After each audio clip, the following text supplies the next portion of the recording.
Fifth standard problem set 22 second question आपण बघणार आहोत.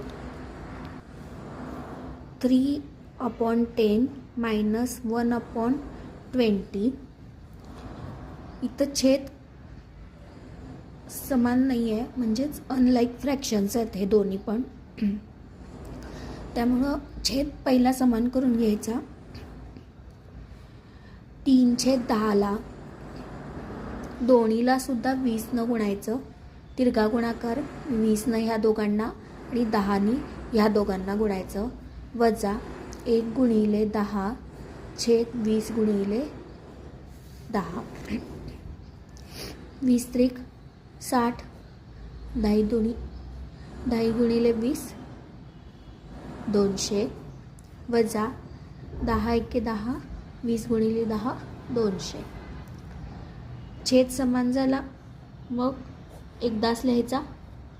वरच्यांची वजाबाकी 60 वजा 10 50/200. सेम नेक्स्ट प्रॉब्लेम तसाच सोडवायचा आहे. 3/4 वजा 1/2. इथं पण छेद अनलाईक फ्रॅक्शन्स आहेत. दोघांचा छेद वेगवेगळा, तो आधी समान करून घ्यायचा. ह्या दोघांना 2 गुणिले 3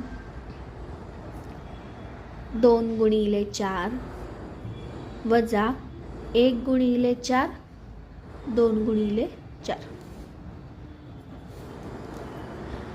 2 त्रिक 6 छेद 2 चौक 8 वजा 4 एके 4 छेद 2 चौक 8. छेद समान आला, वरच्यांची वजाबाकी 6 वजा 4 छेद 8 बरोबर 6तून 4 गेले, उरले 2 छेद 8.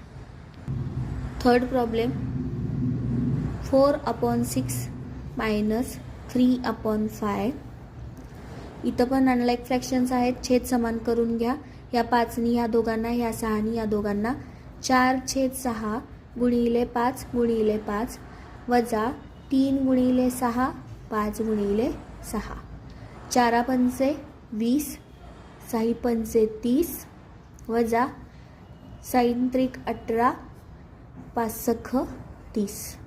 छेद समान झाला, तो एकदाच लिहायचा. 30 20 मधून 18 गेले, 20 वजा 18 आणि 20 मधून 18 गेले 2 छेद 30. याला पूर्ण भाग जातोय, तुम्ही घालवू शकताय, नाहीतर तसंच ठेवलं तरी पण चालेल. फोर्थ प्रॉब्लेम बघूया.